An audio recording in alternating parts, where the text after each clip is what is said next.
Hello everyone, welcome to a new video. Today's problem of the day is search pattern based on KMP algorithm. So what is KMP algorithm? It is a string searching algorithm that finds the occurrence of a word within the main string. So let's see the problem statement given two strings. One is a text string text and the other is a pattern string packed.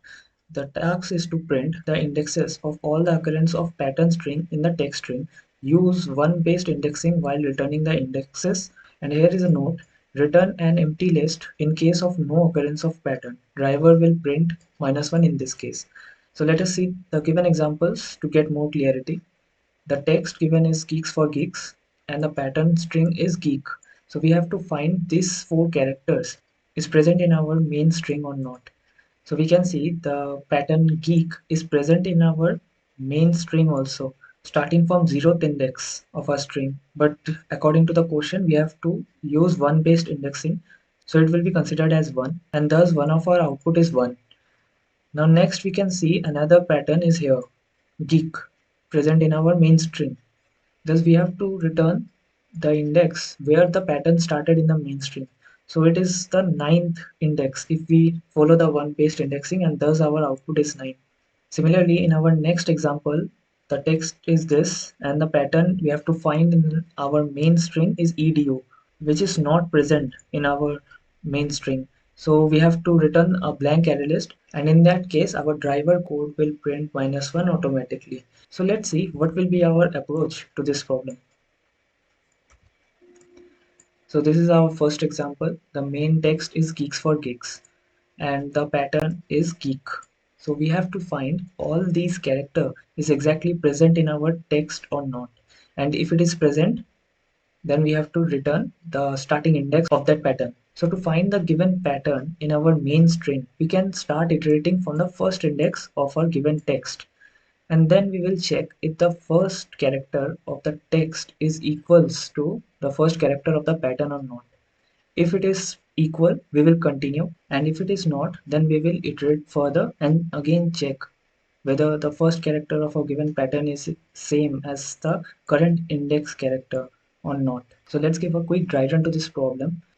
So this is our given text and this is the pattern which we have to find in our main text. So as we have discussed, we will start our iteration from the first index or the first character of the given text, and same as in our pattern string. So we will check if both the characters are equal or not. If they are equal, we do not have to perform any operations. So we will proceed further. So we will increase our counter which is handling our pattern string. So we will check if the second character is equals to the second character of our main string or not. Again, if we got a match, we will iterate further. Then we will check if this index character is equals to the same index character in our main string.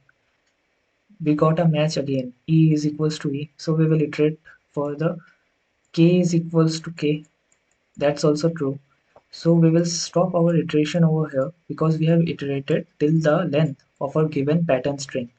And after that we will check the number of matches, that is 4 in our case, is equals to the length of the given string pattern or not. If it is equal, that means we found the pattern in our given text. In that case we will add the index where our pattern started in our text string, that is 0 in our case, but in our question it is mentioned we have to follow one based indexing, so we will simply add 1 to our iterator. Now we will iterate to the next character in our main string, but we will start iteration from the 0th character of our pattern string because we need to find all these four characters are present in the main string or not. So we have to start from the starting. And whenever we got a mismatch, that is j is not equals to e in our case, so we will simply break the loop and iterate further. So we will come in this index. Here e is also not equals to g, so we will iterate further. And accordingly, we can see all these characters are not equals to the letter or the character g. So we will keep on iterating until we found a g. In this iteration, we found a g. Thus, we will increase our counter in the pattern string, and the character present in the next index will be checked by the character of the text string in the next index. And if we got a match, we will again iterate further, check both the strings next character if they are equal or not, and this will continue until we reach the length of our pattern string, that is 4. So in the last iteration, we will check if the third character of our pattern string is equals to the 11th character of our text string or not. These are equal and we do not have to perform any operation if these are equal. And by now we have reached to the end of the pattern string. That is, we have iterated for 4 times. And now we will check if the value of j, that will be 1, 2, 3, 4 for 4 characters of a pattern string, is equals to the length of the pattern string, that is also 4. That means all the 4 characters matches with our characters in the main string or the text string. So in that case we have to add the index value in our array list where we started finding the pattern in our given text string. So we can see the pattern was started from this index, which is our 8th character of a given string. So we will add 1 to our present index, that is 8 plus 1, 9. Thus by now in our array list we have two values, 1 and 9. After this we will again iterate further in our given text string, but these are not the match, that is e is not equals to j. Again if we iterate, e is not equals to j, and thus none of the characters in the rest of the string is equals to the first character of our pattern string. So I hope you got an idea about the program. So let's dive into the code quickly. So according to the method definition, we have to return an array list. So let us create the result array list. It will be of integer type.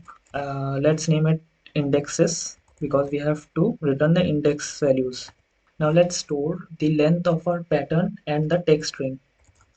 So int m equals to pat.length and int n is equals to text.length. Now we have to start iteration in our main text or the text string.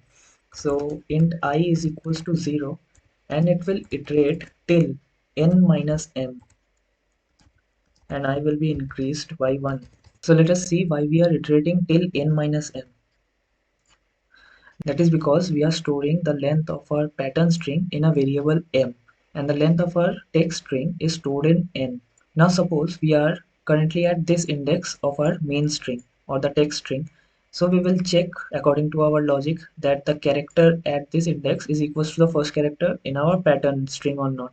If it is not, we should iterate further to this index, but you can see we are not left with enough characters in our main string that equalizes the length of a pattern string. To get a similar pattern, we need at least m number of characters in our main string, and thus we are iterating till n minus m. I hope it is clear. So let's get back to the code. So this loop is for the text string, and now we will iterate in our pattern string. For each time it will start its iteration from 0th index and it will iterate till the length of our pattern string, and it will be increased by 1. And for each iteration we will check if text dot caret I plus jth index is not equals to pattern dot caret jth index. If the two characters are not equal, we will simply break the loop and will increase our ith index, that is our index in our main character. And after iterating for all the m characters, and next we will check if the length of a pattern string is equals to the number of iteration occurred in this loop. That means if a character in our text string is not equals to the character of a pattern string, it will break. Thus we will not get a equal length of j and the pattern string. But if they are equal, that means we found the exact pattern in our given text string. And in that case, we will simply add our index in our array list. Indexes.add. As we have to follow the one based indexing, so we will add 1 to our I. So I hope you got an idea how to deal with this problem. So I hope you got an idea about KMP algorithm. Now let's just return our array list, that is indexes. So this is all about the code. Now let's check if it has any issues. So we have taken an indexes array list, two lengths of our string. The first for loop will start from 0 and it will iterate till n minus m. J will iterate till the length of m, and rest of the code is looking fine. Now let's compile and run our code. So compilation completed. Now let us submit our code.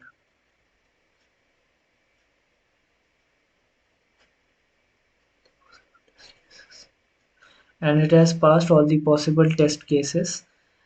So if you have learned anything new from this video, please like, share and subscribe, and let's meet in the next video again.